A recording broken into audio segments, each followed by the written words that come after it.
नमस्कार दोस्तों, मैं फिरोज खान आप सभी का स्वागत करता हूं एक बार फिर मेरी टॉक्स में। आज हमारे साथ जुड़े हैं सीनियर हार्मोन रोग विशेषज्ञ डॉक्टर एस.के. शर्मा जी। हम बात कर रहे हैं डायबिटीज की। अब बात करते हैं इसकी कॉम्प्लिकेशंस की। डॉक्टर साहब, ब्रेक में जाने से पहले आपने बताया कि सिम्टम्स बहुत भयावह स्थिति तक पहुंच जाते हैं। इसकी और क्या कॉम्प्लिकेशंस है, क्योंकि डायबिटीज आपकी पूरी बॉडी पर इफेक्ट डाल रही है। बिल्कुल, वो बताएं सर। देखिए ऐसा है कि जब लंबे समय की डायबिटीज है और लंबे समय तक शुगर कंट्रोल नहीं हो रही है, तो ऐसे में हम कहते हैं कि माइक्रोवेस्कुलर और मैक्रोवेस्कुलर कॉम्प्लिकेशंस हो जाते हैं। माइक्रोवेस्कुलर मींस जैसे रेटिनोपैथी, आंख के जो छोटी नसें हैं उनमें बीमारी होती है, उसके कारण देखने में भी दिक्कत होती है। कई बार पेशेंट का विजन भी चला जाता है, उसको हम रेटिनोपैथी बोलते हैं। इसी तरह किडनी की जो छोटी वेसल्स होती है किडनी के अंदर, उनमें भी तकलीफ आती है, तो प्रोटीन लीक करने लग जाता है और बाद में किडनी फेलियर हो जाता है, उसको हम नेफ्रोपैथी बोलते हैं। इसी तरह नसें जो होती हैं अपने, जिनसे कि सेंसेशन बॉडी को मिलता है, उनमें ब्लंटिंग हो जाती है और फिर बाद में सेंसेशन खत्म हो जाते हैं और वो आदमी जब चल रहा होता है तो उसके घाव होते हैं पर उसको पता ही नहीं चलता, दर्द नहीं होता है, और फिर उसके बड़े बड़े घाव होते हैं पैरों में, और फिर कई बार वो घाव इतने इन्फेक्टेड हो जाते हैं, खून का दौरा रुक जाता है और ऐसे में उस पेशेंट की जान बचाने के लिए उसका पैर को काटना भी पड़ता है। इसको बोलते हैं एम्पुटेशन ऑफ अल्सर्स। तो ये सब चीजें हैं। और फिर मैंने जैसे बताया आपको कि मैक्रोवेस्कुलर जो मोटी वेसल्स की डिजीज है, जैसे कि हमारे हार्ट अटैक। तो डायबिटीज में हार्ट अटैक 2 से 4 गुना ज्यादा होता है, और हार्ट अटैक के साथ साथ डायबिटीज वाले पेशेंट्स को 2 से 4 गुना लकवे की शिकायत भी होती है। और इसी तरह जो पैरों में जो मोटी खून की नलियां हैं उनमें भी रुकावट आती है, तो भी हमारे बोलते हैं उसको पेरिफेरल आर्टीरियल डिजीज। तो खून का दौरा रुकता है, तो फिर खून के बिना फिर कोई शरीर में अंग जिंदा नहीं रहता, तो पैरों में घाव होते हैं और घाव भरते नहीं है क्योंकि वहां पे खून का दौरा नहीं है, तो वो भी उनके पैरों को भी काटना पड़ता है। तो ये सब चीजें हैं जो कॉम्प्लिकेशंस हैं। इन कॉम्प्लिकेशन से कैसे रोक सकते हैं? अगर हम बहुत अच्छा अपने कंट्रोल रखेंगे, खाने पीने का परहेज रखेंगे, घूमने जाएंगे, समय पे दवाई लेंगे और अपनी शुगर को नापते रहेंगे। और शुगर के साथ साथ कुछ इंपॉर्टेंट टेस्ट भी होते हैं, जैसे HbA1c का टेस्ट होता है जो 3 महीने में एक बार करते हैं, जैसे ब्लड प्रेशर की जांच है, जैसे कोलेस्ट्रॉल की जांच है, जिसे हम कहते हैं लिपिड प्रोफाइल। ये सब समय समय पे होते रहने चाहिए।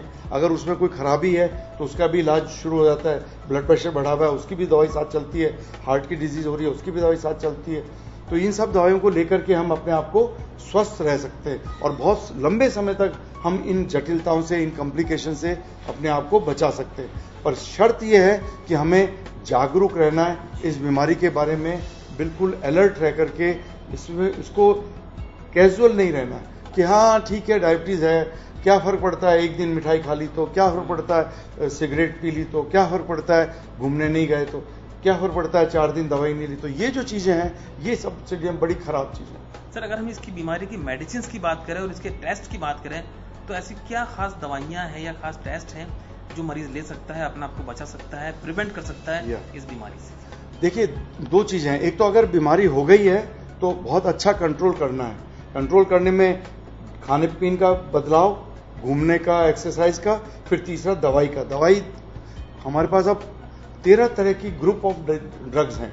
उसमें इंसुलिन भी है, GLP-1 रिसेप्टर एगोनिस्ट इंजेक्शन आते हैं वो भी है, और हमारे पास 11 तरह की ओरल ड्रग्स भी हैं। हाँ, तो हमारे पास अभी बहुत अच्छी अच्छी दवाइयां हैं जो मरीज को बहुत अच्छी तरह से कंट्रोल कर सकती हैं और लंबे समय तक कंट्रोल रख सकती है। पहली चीज। दूसरी चीज, समय समय पे टेस्टिंग होनी जरूरी है कि जो दवाई हम खा रहे हैं उनका इफेक्ट कंट्रोल कर रहा है कि नहीं कर रहा। आप दवाई तो ले रहे हैं और आप टेस्ट नहीं करा रहे, पता चलता है थोड़े दिनों में शुगर बढ़ गई और आप कह रहे हैं मैं तो दवाई ले रहा हूं। डायबिटीज जो है वो प्रोग्रेसिव डिजीज है, समय के साथ साथ बीमारी बढ़ती जाती है। तो आज आप 1 गोली से ठीक है, बाद में आपको 2 गोली है, समय के साथ 4 गोली भी खानी पड़ेंगी। और एक स्टेज ऐसी भी आती है टाइप 2 डायबिटीज में जिनको गोलियां लेते लेते इफेक्ट खत्म हो जाता है। ऐसे में फिर हम उन लोगों को इंसुलिन पे भी लेना पड़ता है। टाइप 1 में तो पहले दिन से इंसुलिन है, पर टाइप 2 में भी गोलियों के साथ भी इंसुलिन देना पड़ता है। तो उनको अच्छा कंट्रोल रखने के लिए समय समय पे टेस्ट करना जरूरी है। सर, आपने बताया कि हमें इंसुलिन देना पड़ता है रोगियों को। अगर हमें आम जनमानस की बात करें तो इंसुलिन और जो कुछ और भी हार्मोन्स इंजेक्शन आप देते हैं वो शायद थोड़े कॉस्टली होते हैं, तो एक आम आदमी उन इंसुलिन के इंजेक्शन को, हिमोइंसुलिन के इंजेक्शन को शायद इतना लंबे कैरी फॉरवर्ड नहीं कर पाता। क्या उसका कुछ अल्टरनेटिव अभी इस हमारे पास बायोलॉजी में कुछ आया है इस फील्ड में कि इंसुलिन का ये अल्टरनेटिव हो सकता है आने वाले समय में? देखिए ऐसा है, इंसुलिन जो है ना टाइप 1 डायबिटीज में तो क्योंकि बॉडी में इंसुलिन बनना बंद हो गया, इसलिए हमें इंसुलिन पहले दिन से ही देना पड़ेगा। और जैसे मैंने कहा कि हमारे ज्यादातर पेशेंट दिन में 4 बार इंसुलिन के इंजेक्शन लगाते हैं। एक लंबे समय वाला इंजेक्शन होता है, लॉन्ग एक्टिंग या बेजल इंसुलिन बोलते हैं उसको, और 3 बार खाना खाने से पहले शॉर्ट एक्टिंग इंसुलिन, जिसको कि हम बोलसेस बोलते हैं। तो एक बेजल और एक 3 बोलस, उसको बेजल बोलस थेरेपी बोलते हैं, वो वाला इंसुलिन हमें बच्चों को देना पड़ता है। अच्छा। टाइप 2 में जो गोलियां खा रहे हैं, जो मुंह से खाने वाली गोलियां ले रहे हैं, उनकी भी जब गोलियां काम करना शरीर में कम कर देती हैं, तो हम कुछ दवाइयों को बदल करके देते हैं और साथ में इंसुलिन देते हैं। मैं आपको वैसे बताना चाहूंगा कि इंसुलिन इतनी महंगी नहीं है। अच्छा। हाँ, इंसुलिन सबसे इफेक्टिव ड्रग है।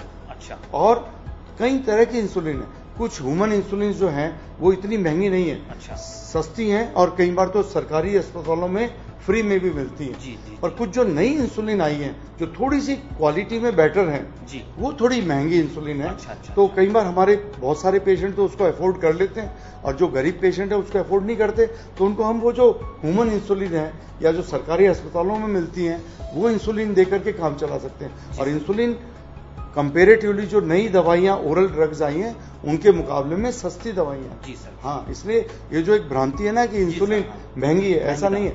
ह्यूमन इंसुलिन सस्ती है, पर एनालॉग इंसुलिन कहते हैं या डिजाइनर इंसुलिन कहते हैं, जो नई इंसुलिन अभी आई है, वो महंगी है। तो हमारे बहुत सारे पेशेंट ह्यूमन इंसुलिन पे हैं और वो अच्छा कंट्रोल में है।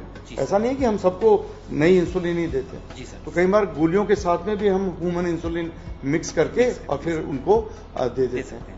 सर, एक आयुर्वेदिक घरेलू जो उपचार हैं डायबिटीज के, काफी लोग करते हैं, जामुन खाते हैं, करेले का जूस पीते हैं, ये कितने कारगर साबित हो सकते हैं एक डायबिटीज को रोकने के लिए, या ये वाकई कारगर होते भी हैं कि नहीं, या एक मेंटल सेटिस्फेक्शन मिलता है? सर देखिए, हाँ बिल्कुल आपने सही कहा। हमारे ज्यादातर मरीज जो हैं इस तरह की चीजों को लेते हुए आते हैं, और जब घर में किसी के डायबिटीज होती है तो उसके घर वाले, उसके दादा दादी, माता पिता, उसके अड़ोसी पड़ोसी, हिंदुस्तान में डॉक्टर बहुत हैं, इतने डॉक्टर हैं कि जैसे आप कहोगे कि मेरी डायबिटीज है, आपको 1000 तरह की सलाह मुफ्त में मिल जाएंगी। तो इन सलाहों से बचना है अपने को। ये क्या है कि आपकी बीमारी है, आपको सलाह सिर्फ डॉक्टर से लेनी है, और जो इस तरह के घरेलू जो नुस्खे हैं उनसे कोई ज्यादा फायदा नहीं होता। जो आयुर्वेदिक दवाइयां हैं, हमने बहुत देखा है आजकल, बहुत सारे लोग अखबारों में भी शोर मच रहा है कि फला फला दवाइयां आ रही हैं। उनका रियल में देखा जाए, हमारे यहाँ तो वो पेशेंट 2-2, 4-4, 8-8 गोलियां खा के आ रहे हैं, शुगर आसमान पे चढ़ा हुआ है। तो इसलिए इन दवाइयों का जो इफेक्ट है वो इतना नहीं है। हमारी अंग्रेजी दवाई जिसे बोलते हो या एलोपैथिक दवाई बोलते हो, उसका तो कोई मुकाबला ही नहीं है। मतलब आप ये कहिए कि अगर वो 5 शुगर कम करती है, तो हमारी जो दवाइयां हैं वो 100 शुगर कम करती हैं। इतना मुकाबला ही नहीं है कहीं पे। पर मैं एक चीज सलाह सबको दूंगा, अगर आप कोई भी दवा किसी के बताने से ले रहे हैं, तो उस दवा को लेते लेते शुगर चेक करिए। वो लोग ये कहते हैं कि ये दवाई लेते रहो, आपकी जड़ से खत्म हो जाएगी बीमारी, पर शुगर चेक करने की जरूरत नहीं है। और वो क्या होता है, वो बेचारा शुगर चेक नहीं करता और उसकी शुगर आसमान में मिलती है। तो इसलिए आप जो भी दवाई ले रहे हैं, उसका ये देखना जरूरी है कि क्या मेरी शुगर खाली पेट 100 के बराबर है और खाना खाने के बाद 150 के बराबर है। अगर लेट से जामुन खा रहा है और उसकी शुगर 100 और 150 है, कोई बात नहीं, जामुन खाते रहिए। पर मैंने अभी आपको क्या कहा, डायबिटीज जो है वो प्रोग्रेसिव डिजीज है, समय के साथ में बीमारी बढ़ती है। तो जामुन खाने वाले की थोड़े दिनों में जामुन से कंट्रोल नहीं होने वाली, समझ रहे हैं आपको। मेथी खाने वाले की, गुड़ मार खाने वाले की, और बहुत सारी ये आयुर्वेदिक दवाइयां हैं। ये रोज हमारे पास पेशेंट आते हैं, वो ये खूब सारी दवाइयां खाते हुए आते हैं। और मैं आपको एक चीज बता दूं, ये लोग कहते हैं कि आयुर्वेदिक खाओ जड़ से ठीक कर देंगे। हमने देखा है कि ये एक बहुत बड़ा छलावा है। अच्छा। इन चीजों से बचने की जरूरत है। आपकी डायबिटीज को आप सिर्फ कंट्रोल करके रख सकते हो, उसको जड़ से खत्म नहीं कर सकते हो। इसलिए कंट्रोल रहेगा, आप लंबा समय बिल्कुल स्वस्थ बिता सकते हैं। तो अगर आपको स्वस्थ रहना है तो इस छलावों से बचो, शुगर चेक करते रहो, और शुगर बढ़ रही है तो एलोपैथी डॉक्टर से जाके मिलो और वो आपको अच्छी दवा देगा। साथ में खान पान का परहेज, घूमने का, और समय समय पे जांच करने का। सर, जैसे कि आजकल देखा जा रहा है कि डायबिटीज के मरीजों को कहा जाता है कि आपके लिए मीठा जहर है, तो कुछ कंपनीज ने अपनी शुगर फ्री मिठाइयां स्टार्ट कर दी हैं, शुगर फ्री जूस आ रहे हैं। क्या वो हार्मफुल है या वाकई वो शुगर फ्री है? देखिए ऐसा है कि एक चीज जो सबसे इंपॉर्टेंट है कि खाने पीने में हम कोई डायबिटीज होगी तो सब कुछ बंद थोड़ा ना कर देते हैं। रोटी, सब्जी, दाल, सलाद, सब्जियां, सूप, छाछ और फल हम खिलाते हैं। छाछ भी देते हैं, सलाद भी देते हैं, सूप भी देते हैं, फल भी देते हैं। तो तली हुई चीजें जो है वो सबसे खराब है। समोसा, कचौरी, भुजिया, परांठा, पूरी, पकौड़ी बंद। बाहर का खाना, शादी, होटल, हलवाई का क्यों? क्योंकि उसमें तेल बहुत होता है, उसमें मिठाई बहुत होती है, तो इसलिए वो बंद। अब कोई आदमी अगर कंट्रोल में है और उसने किसी दिन एक छोटा सा पीस ले लिया मिठाई का तो कोई हर्ज नहीं है। और अगर शुगर फ्री टाइप की चीजें या आर्टिफिशियल स्वीटनर अगर कोई ले लेता है तो उससे कोई नुकसान नहीं होता। हाँ, तो अगर किसी को मीठे की चीज लग रही है और उसने मीठा कर लिया, पर जैसे आप मिठाई में है तो मिठाई मावे की और आप कह रहे हो उसमें हमने शुगर फ्री मिला दिया, तो मावे में तो बहुत सारी कैलोरीज हो गई। तो ये चीजें समझने की हैं कि मिठाई से तो दूर ही रहना चाहिए। मिठाई अगर कोई स्वस्थ व्यक्ति भी है जिसके डायबिटीज भी नहीं है तो मिठाई खाने की चीज नहीं है, चखने की चीज है। मिठाई चाहे नॉर्मल आदमी के लिए भी सिर्फ चखने की चीज है, तो मिठाई खाने की नहीं होती है, मिठाई सिर्फ चखने की होती है। सर जाते जाते मैं आपसे 2 लाइनें में चाहूंगा जो आप एक गुरु मंत्र की तरह सारे दर्शकों को देना चाहिए कि आप ये 2 मंत्र अपने जीवन में उतारिए और डायबिटीज से बचिए और अपना बेहतर जीवन सुधारें। 2 लाइनें सर हमारे। प्रिवेंशन के लिए हमें अपने खान पीन को सुधारना है, हमें एक्सरसाइज करनी है और समय समय पे हमें टेस्टिंग करके बीमारी के बारे में पता करना है। Thank you so much sir. Thank you very much. तो दोस्तों ये थे हमारे साथ आज मशहूर हार्मोन रोग विशेषज्ञ डॉक्टर एस के शर्मा साहब। उन्होंने डायबिटीज जैसी भयावह बीमारी को इतने आसान तरीके से हमें समझाया। हमें उम्मीद है ये कार्यक्रम आपके लिए अत्यंत उपयोगी साबित होगा। दोस्तों अगली बार आपका होस्ट और दोस्त फिरोज खान पुनः उपस्थित होगा किसी विशेषज्ञ के साथ, किसी रोग के कारण और निवारण के साथ। तब तक मुझे दीजिए इजाजत। नमस्कार।